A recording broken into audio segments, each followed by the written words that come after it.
Ils sont en train de saboter leur propre film et ça m'énerve.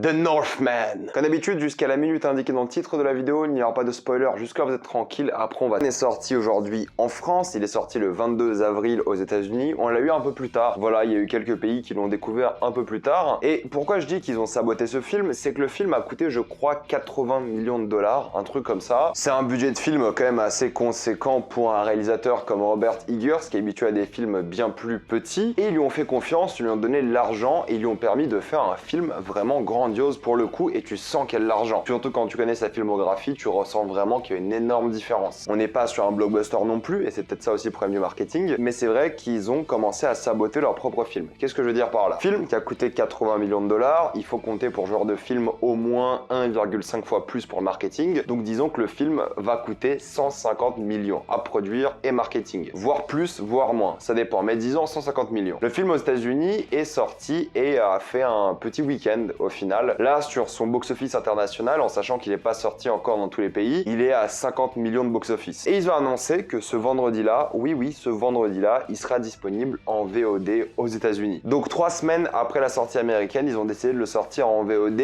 alors que, il faut le noter, c'est important, le film s'en sort pas trop mal encore aux États-Unis. Tous les jours, il fait 1 million de dollars et il n'a pas l'impression de baisser. Et pourquoi c'est important? Parce qu'au fait, pour ce genre de film-là, les gens sont pas forcément intéressés, ils y vont pour marketing et d'autres raisons, mais les gens en parlent, les gens disent que le film est bien, il y a du bouche à oreille, et le film continue de faire de l'argent. Il n'y a pas une baisse colossale du box-office, et par conséquent, le film continue d'engendrer de l'argent tous les jours. Et maintenant qu'il sortira en VOD, peut-être il va faire des ventes VOD, why not? Il sera pas disponible en streaming, il faudra l'acheter à la location ou à l'achat, mais du coup, je pense que la chute pour les salles de cinéma sera terrible, et plus personne va le voir. Et en plus de ça, vous rajoutez le piratage, en France, dès vendredi, là, vous pouvez le pirater. Il sera disponible, il n'y aura pas besoin d'aller voir ce film au cinéma, ce qui est un véritable problème, parce que c'est comme ça que vous motivez les gens à rester chez eux et ne pas aller au cinéma. Il y a des gens qui voulaient voir ce film, j'en suis sûr, qui vont le voir chez eux, sur leur télé, ou sur leur PC, ou sur leur téléphone. Parce que pourquoi payer quand il est disponible gratuitement déjà sur internet? Il sera disponible en 4K, il sera pas disponible en streaming dégueulasse. Là, les gens ne vont même plus avoir envie de le voir. Et je peux comprendre, parce que les cinémas, ça devient cher, et plein de choses comme ça, d'accord? Mais s'il y a un film à voir cette année au cinéma, c'est celui-ci. Donc je déteste ce qu'ils sont en train de faire avec ce film, parce qu'ils s'en sortaient bien, et je pense que le film va plutôt correctement marcher en France. Ma séance d'avant-première était plutôt pleine, mais moi ce qui m'a vraiment marqué, alors oui, il était un peu tard, mais c'était le silence dans la salle. Pas un seul mot, pas une seule réaction, où les gens étaient en train de dormir, et j'ai croisé un abonné qui était très sympa, qui a pris une photo avec moi, il m'a demandé ce que je pensais du film, et je lui ai demandé aussi ce que lui pensait du film, et il m'a dit je me suis endormi pendant une demi-heure. Bon, c'est pas toujours très bon signe, et en sortant de la salle, j'ai entendu des gens dire pareil, je me suis endormi pendant 1 heure. Séance à 20h30, film de 2h20, le film finit à 23h, je peux comprendre que les gens s'endorment. Mais putain, bordel, ce genre de film, non. C'est ce genre de film qui est vraiment lent et contemplatif, et je pense que c'est le genre de film que si les gens le regardent à la maison, ils seront sur leur téléphone. Et c'est vraiment dommage. J'aurais aimé que le film vive un peu plus longtemps au cinéma, au moins en France. Aux États-Unis, il a eu son temps, ça va être 3 semaines, why not? Alors qu'il fait encore de l'argent, mais peu importe. Franchement, si vous étiez un minimum motivé par ce film, allez le voir au cinéma. Ne regardez pas chez vous, même si vous avez une excellente TV, comme moi par exemple. J'ai une très belle télé OLED, une grande télé en plus. Je suis bien content d'être allé au cinéma. Bon, pour parler de ce film, c'est Robert Eggers donc qui réalise. J'adore Robert Eggers. Il a fait mon film d'horreur préféré, je crois, all time, ou l'un de mes films préférés d'horreur de tous les temps, c'est The Witch. Récemment, il a fait The Lighthouse que j'ai adoré. Et je crois que c'est les seuls longs métrages qu'il a fait pour le coup. Du coup, j'ai vu ces 3 longs métrages et c'est assez étonnant parce qu'un mec comme ça lui donnait vraiment beaucoup d'argent, parce que 80 millions d'euros, enfin de dollars, peu importe, c'est beaucoup d'argent. Pour qu'il fasse un film, lui, en sachant les films qu'il a fait avant, en les connaissant, c'est quand même assez osé parce que bon, c'est pas un blockbuster. Et ils ont fait tout le marketing en mode c'est un blockbuster, viking, action. Ce n'est pas du tout un blockbuster. Et tous les gens qui connaissent Robert Eggers peuvent être soulagés parce que ce n'est pas du tout un blockbuster et on ressent clairement la patte de Robert Eggers. C'est plus un film d'horreur qu'un film d'action, tout simplement. Et ça montre juste que Robert Eggers, il sait gérer tout simplement un film à haut budget. Parce que les films qu'il a fait avant, c'est des films à petit budget avec pas beaucoup d'acteurs, dans peu de décors. Là, il y a pas mal de décors, il y a de grosses scènes d'action. Soyons réalistes, on parle pas d'une grande bataille énorme, hein, mais il y a quelques scènes d'action vraiment bien foutues qui sont souvent en plan séquence. Certes, certains sont des faux plans séquences, mais on est sur clairement un film qui a de belles scènes d'action qui sont vraiment bien foutues. Beaucoup de plans séquences, il y a un travail sur la mise en scène qui est fou. On voit beaucoup des décors et les personnages sont généralement très petits. C'est filmé en Islande et l'histoire se passe en Islande et c'est juste magnifique. C'est littéralement à couper le souffle. L'Islande, c'est un truc de fou. Là où ils ont filmé, c'est dans une plaine, t'as des montagnes à côté, t'as un volcan, c'est une tuerie. Je sais pas si le volcan est réel, mais en tout cas le reste a l'air vraiment réel et ils ont tout construit. Il y a des gens qui sont peut-être habitués au Marvel, mais tout a été filmé sur place. C'est un vrai film. Tout peut-être pas, il y a peut-être quelques scènes en entrepôt ou dans des décors préparés, mais bon, parce que c'est plus simple d'avoir des intérieurs faits en studio qu'autre chose. Mais les extérieurs ont été tournés dans la vraie vie, dans la vraie boue et des choses comme ça. Et pour un film de 90 millions, aujourd'hui, ça devient rare. Ouais, oui, ils commencent à bien aimer les entrepôts, mais ils ont filmé ça en Islande, c'est à couper le souffle, les visuels et des plans qui sont magnifiques, ça rend toujours très très bien. Quand c'est filmé de nuit sur noir et blanc, presque, c'est vraiment magnifique. Il y a tout un délire sur, en fait, tu sais pas ce qui est réel dans le film, tu sais pas si elle la fantaisie ou pas, il y a un doute, il y a toute cette mythologie nordique évidemment, il y a ce côté prophétie, divin qu'on t'explique, et en même temps il y a de l'imagerie nordique qui est magnifique, accompagnée de musique à sonorité nordique qui est juste spectaculaire. Moi j'ai eu 2 fois des frissons durant ce film. C'est rare d'avoir des frissons lorsque tu regardes un film. En général, c'est quand tu revois des films ou par nostalgie ou des choses comme ça. Là, durant 2 scènes, j'ai vu des choses magnifiques, j'avais des frissons. Et le climax, moi, je l'attendais, mais comme un fou. Et t'avais la musique et tout par-dessus, c'était un truc de fou. Et visuellement, j'ai pris une énorme claque, une vraie composition des cadres. Ça montre bien les relations entre les personnages, ça les développe bien aussi, ces relations. Ça crée une imagerie forte, des plans mémorables. Honnêtement, là, on est sur un niveau absolument grandiose de cinéma. C'est ce que moi, j'aime dans le cinéma. C'est voir ce genre de film. Parce qu'il y a une vraie maîtrise de la mise en scène, des visuels, du scénario, parce que c'est ça le scénario aussi, c'est la manière dont on écrit la mise en scène, une vraie maîtrise des acteurs aussi, la manière dont ils sont dirigés, ils sont tous spectaculaires. Par exemple, Nicole Kidman, au début je me suis dit ouais, elle est pas très présente, et puis d'un coup elle a une scène où elle te met par terre. Skarsgård au début pareil, un peu timide, mais plus il joue, plus il est fou quoi. C'est peut-être le rôle de sa vie. Anya Taylor-Joy pareil, elle est timide au début, mais les personnages ont l'occasion de briller au fur et à mesure. Peng Faes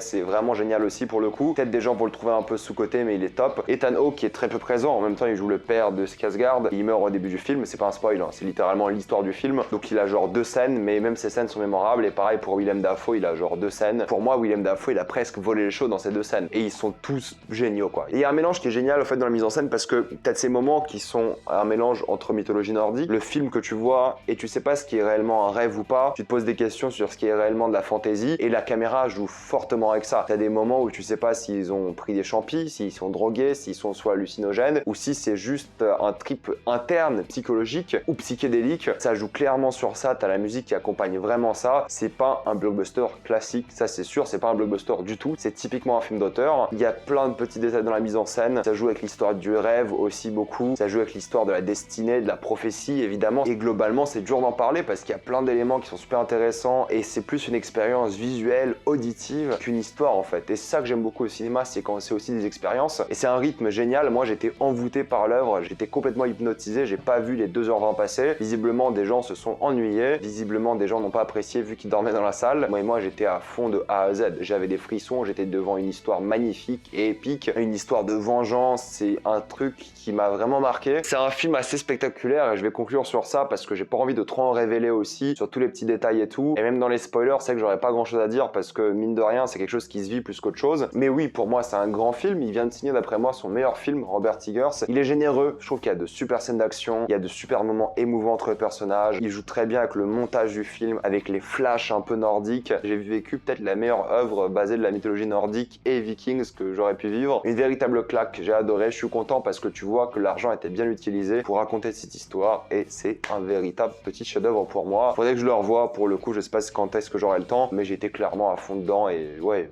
enfin moi je le achèterai Day One en 4K quand il sera dispo quoi. C'est un film magnifique et je ne peux que vous inciter à aller le voir. Il est pas pour tout le monde, c'est un film lent, contemplatif, je le répète, c'est pas un film d'action, pas du tout. Si vous aimez la mythologie nordique, peut-être vous allez détester parce que c'est peut-être très mal inspiré, j'en sais rien, mais si vous aimez cette ambiance-là, Vikings, posée, vous allez adorer. Donc foncez le voir, c'est le genre de film qu'il faut vraiment soutenir. On va rapidement passer en spoiler.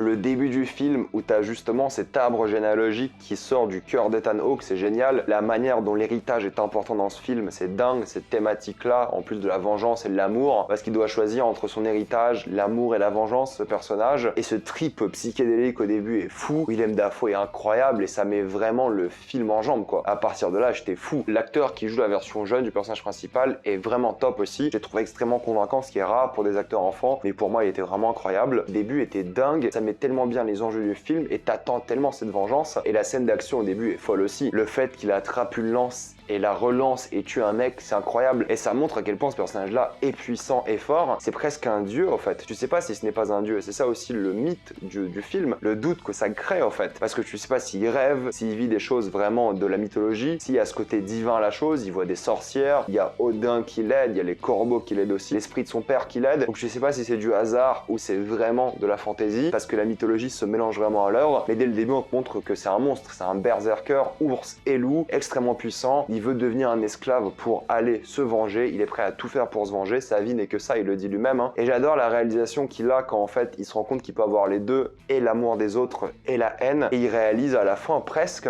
quand il est dans son combat final, qu'il peut peut-être pas avoir les deux. Et tu sens le regard dans ses yeux, t'as l'impression qu'il a perdu et qu'il a accepté sa défaite. Mais il se relève et il se venge. Mais c'est vrai que globalement, moi j'ai été vraiment surpris par son développement. Plus t'avances dans l'histoire, plus l'acteur est génial. Et plus il prend ses responsabilités en main et il s'en trahit, surtout parce qu'il apprend que sa mère n'aimait pas réellement son père, qu'elle aimait son oncle et tout. Donc il y a une vraie trahison qu'il ressent. Je trouve qu'il joue parfaitement bien ce dialogue aussi de l'époque évidemment. Donc ça fait très théâtral de ce point de vue là aussi, c'est cool. Et toute cette évolution est dingue avec lui qui montre sa loyauté pour se venger. Et c'est lui qui est un peu un monstre d'horreur. Vu les films du metteur en scène et vu que c'est tous des films d'horreur, là il y a un côté horrifique où c'est le personnage principal qui cause ces moments horrifiques et qui terrorise ce village et de manière assez lugubre. Le film est assez violent mais jamais gratuitement je trouve. Il y a tous ces rituels qui sont super prenants, qui sont violents, qui sont étranges mais que tu prends toujours au sérieux, et la manière dont il gravit un peu l'échelon de l'esclavage, d'ailleurs en battant la montagne de Game of Thrones, oui c'était lui. Tout ça pour se venger juste après, le côté divin de l'épée, la trahison qu'il subit, la relation qu'il a avec Anya Taylor-Joy qui est peut-être une sorcière mais tu sais pas trop, elle a ce côté un peu divin aussi, elle joue super bien aussi, leur relation est naturelle, elle marche bien, elle est vraiment frappante et je trouve qu'elle est mémorable, ils sont vraiment géniaux et tout ça dans ces beaux visuels. Je vais pas en parler pendant des heures, hein. J'ai adoré le moment où justement ça devient presque une créature, ça devient littéralement une créature quand il fait peur aux chiens. Il y a plein de petits détails comme ça qui te font douter si c'est une fantaisie ou pas, et ça j'ai adoré, j'adore justement qu'on est dans un juste milieu où tu te poses vraiment des questions sur ce que tu vois, parce que d'un côté tu peux tout accepter. L'un de mes moments préférés qui m'a vraiment donné des frissons, c'est quand il se tape la tête durant le voyage, et t'as tous ces moments avec l'imagerie nordique, avec une musique géniale, j'avais des frissons, franchement c'était l'une de mes scènes préférées. Et même si le film traîne un peu en longueur, c'est peut-être l'un de ses défauts, moi j'ai pas du tout trouvé que c'était ennuyant, que c'était chiant, mais c'est vrai qu'il faut admettre que ça traîne un peu, c'est la vérité, mais ça veut pas dire que c'est mauvais. Et c'est vrai que je pourrais en parler pendant des heures de ce film, et bon, on va pas tout révéler parce que c'est un film qui se vit aussi, mais la fin pour moi était super satisfaisante. C'est juste les adieux, j'avais un peu de mal, parce que les adieux, t'as tout ce côté où il saute du bateau et il va faire genre des kilomètres à la nage, ça renforce son côté un peu divin, certes. J'aime beaucoup l'histoire de lui qui arrive justement en enfer, enfin à Hell, c'est une Valkyrie qu'on voit si je dis pas de bêtises, ou la gardienne des enfers, je sais pas trop. J'aime beaucoup cette imagerie par rapport à ça, et à la fin quand il meurt, bah tu vois dans ses yeux Hell, mais le combat final est